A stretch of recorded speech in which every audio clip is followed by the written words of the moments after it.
Guys, let me get 1 second to get everyone else on with us. Hello, everyone. So I'm on to oil number 4, and it's by far my favorite to talk about in general, and that is frankincense. It's the king of all oils, and basically, this is what I told my husband, and I'll tell you too. If it was good enough for the baby Jesus, it's good enough for you. I don't want to hear any other words about it.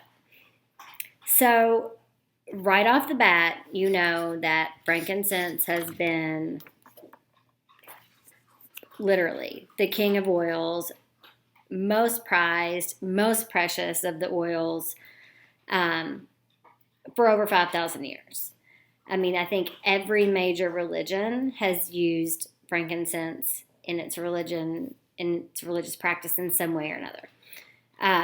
So it has a rich aroma, which I think is very masculine, and I really like it. It has an earthy, masculine smell to it, but it has extremely extensive health benefits, and I'm a huge science nerd, so I've gone above and beyond in looking at it. And I will tell you this, I make sure that frankincense is on my body, in my body, around my body, like in some form or fashion every single day. It's that important to me. So here's the story of frankincense. There are dozens and dozens of trees that fall into the category, some people would believe, of trees that can produce frankincense. But really, there are only 4 species of trees that produce true frankincense essential oil. I'm not going to try to pronounce them. You can look them up on the doTERRA site. And doTERRA uses all 4 of them. The reason that doTERRA uses all of them is very specific. They want to have the best overall view of and the overall profile of frankincense. And I did not write down where this is harvested, but I believe Somalia. And I will post that down below. I will look that up again because I don't know why I got sidetracked and didn't write it down. But, okay, let's get real. If I tried to grow frankincense in my backyard, it's not going to have the same properties as the frankincense that grows where it naturally is supposed to grow. Okay, so that's really important, that it's harvested in its natural habitat and that we have a nice combination of all 4 trees that can produce true frankincense oil. It takes about a ½ pound of resin from the tree to produce a 15 milliliter bottle. And the trees themselves, if they're taken well care of, can produce that resin for hundreds of years. So it's just a matter of taking really good care of your trees. When we break down what frankincense looks like chemically, okay? It has alpha-pinene in it, which is emotionally calming, it's stabilizing, and it's relaxing. Okay, so right off the bat, you've got all that going for you.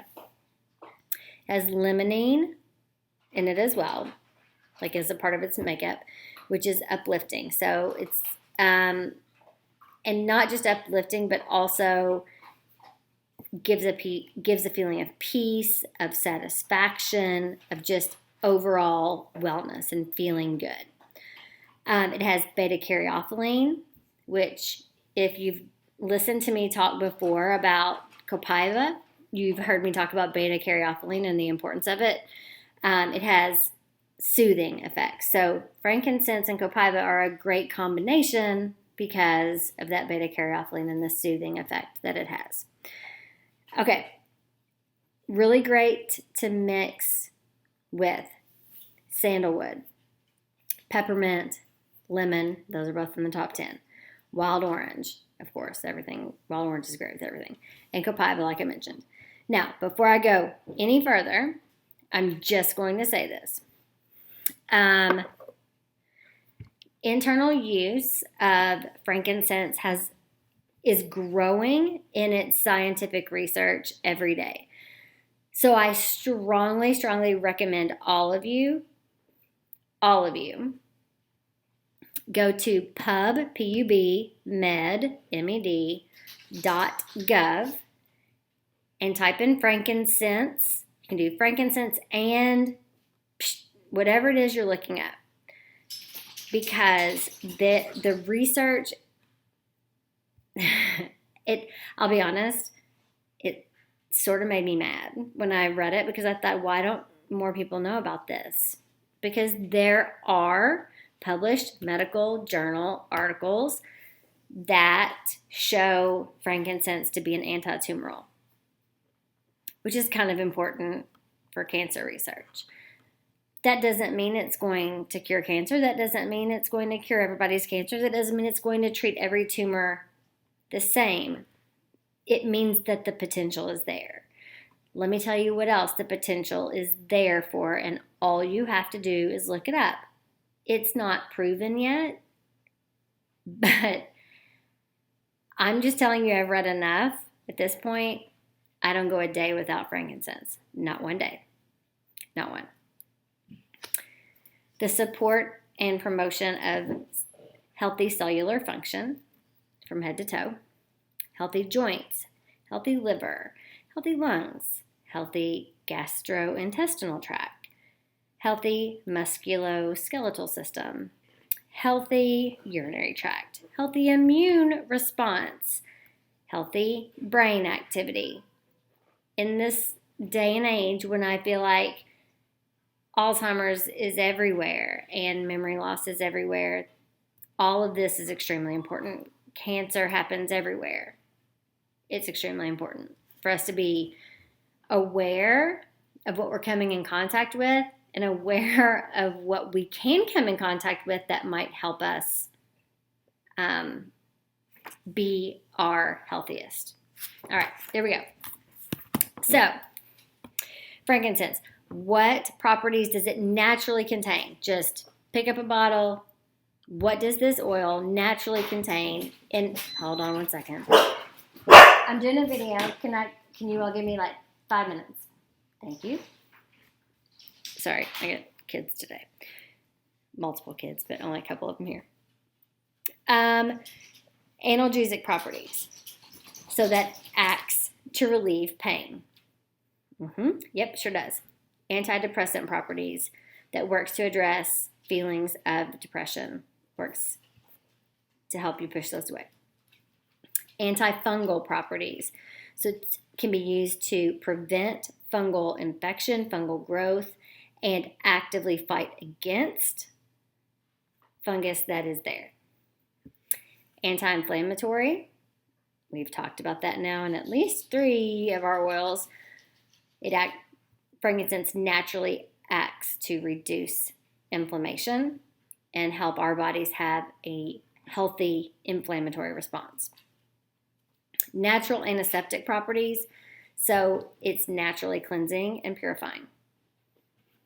Natural astringent properties, so it contracts skin cells and other tissue, tightens them up, wound care, all that. It is a natural diuretic, so it increases your body's ability to have an output of urine, including getting water and extra salt out of your body. Natural expectorant properties, so it's going to help you cough anything that might have gotten into your lungs up and out, like a natural expectorant. Get it out so it doesn't stay. And natural sedative properties, so that promotes calm and can promote healthy sleep patterns. Think about that, people. There's a reason they call this the king of oils. There's also a reason that people will tell you, if you don't know what oil to use, just use frankincense. There's a little bit of important information there. Very important, actually. How else can you use it? It's great for focus. In fact, lots and lots and lots of religions and people in general use frankincense to help them with prayer or meditation or to set their intention for the day, to focus their mind for the day.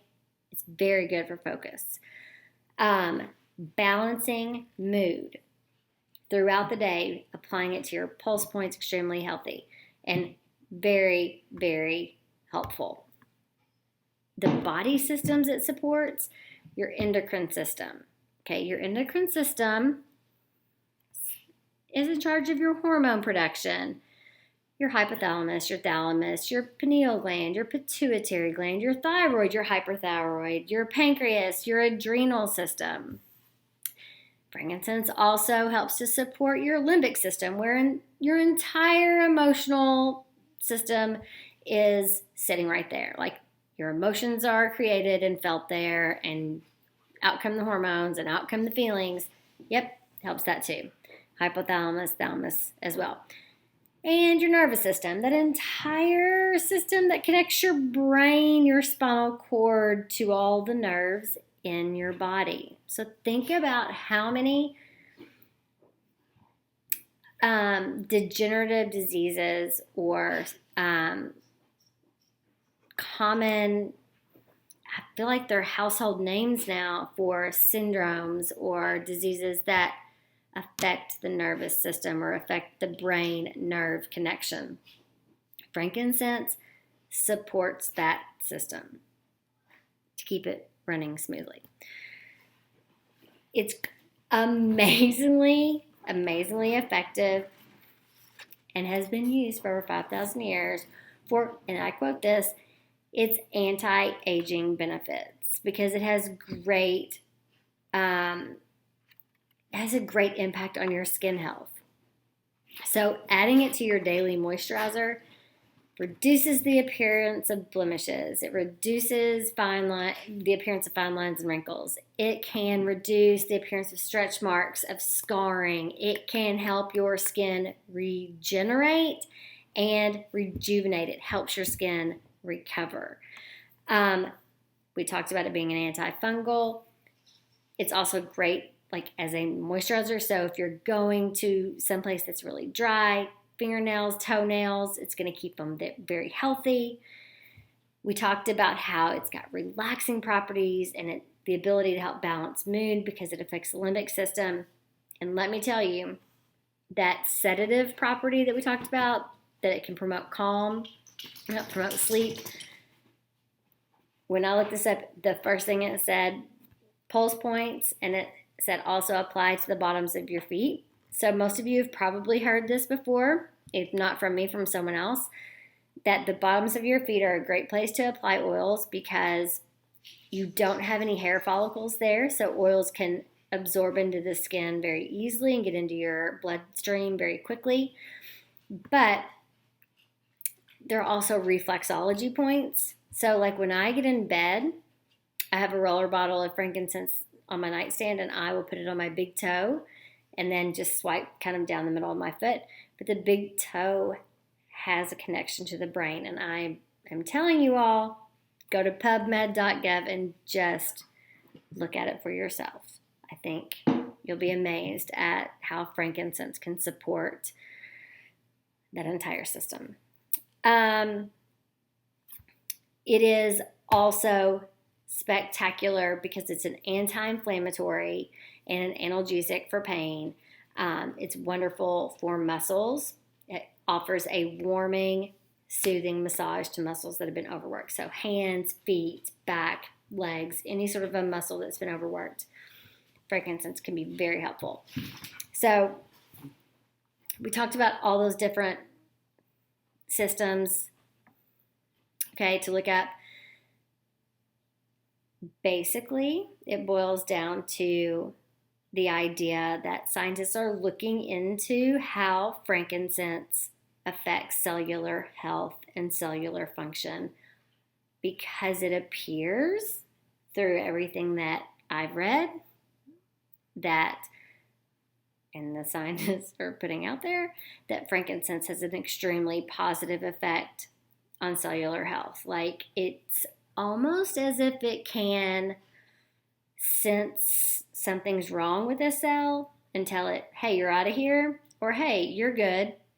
Keep multiplying over there, and keeping cells functioning at the highest level that they can for your health, for my health, for everybody's health. We talked about it being an antidepressant. So feelings of anxiety, feelings of depression, there are multiple people I know who will not go a day without frankincense taken internally to help them deal with just that, with those emotions and those feelings.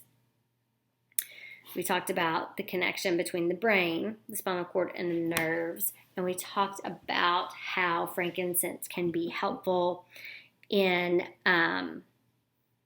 just brain health in general, focus in general, and Alzheimer's and dementia have been mentioned in some of the frankincense studies. Pain and inflammation, that's a no-brainer. We've talked about the combination of frankincense and copaiba because of their calming, soothing, beta-caryophyllene, and the ability to support cellular health and soothing. Important to know that. Parkinson's disease, again, when you're talking brain, nervous system, spinal cord, and the nerves, please do your research and look to see if there's a link between frankincense and Parkinson's. And I've done it myself, so I know the answer to this. Do your research on frankincense and cancer, frankincense and tumors. There's a lot of really great evidence out there, and more doctors are very open to it. More and more doctors are aware of it. With education comes empowerment. So I really hope that you step out there and at least look at the slight chance that frankincense can help you, not just emotionally and mentally, but physically as well. It was good enough for the baby Jesus. It's good enough for you. I said it once. I'll say it again. Okay, so let's go on to the emotional side of frankincense. It is the oil of truth. That's what it's known as. And it is highly regarded for encouraging feelings of enlightenment, feelings of being loved, protected, having wisdom, having the gift of discernment and being confident in that discernment, being spiritually open and connected to Father. And when it says connected to Father, that could be, your biological father, your stepfather, whatever the father figure is in your life, but also the Father. I believe in God, so that's my spiritual father. Whatever you believe, there really is a connection. Like I said, every major religion that started 5,000 years ago or beyond or sooner has frankincense in it for a reason. It's very much a spiritual focus, intention. It's so helpful in prayer and clearing your mind of the clutter. It is connected to feelings and emotions of stillness and enlightenment, spiritualness, and it pushes away feelings of being wounded or abandoned, because we all know the big guy or girl or whoever is your person, they don't abandon us. They're here. So that connection is extremely important. Okay, I'm a frankincense fan. Not sorry. Do your research, find out about it, use it. It is life-changing, maybe life-saving. Okay, hope you learned something, and I'll post some other things up really soon.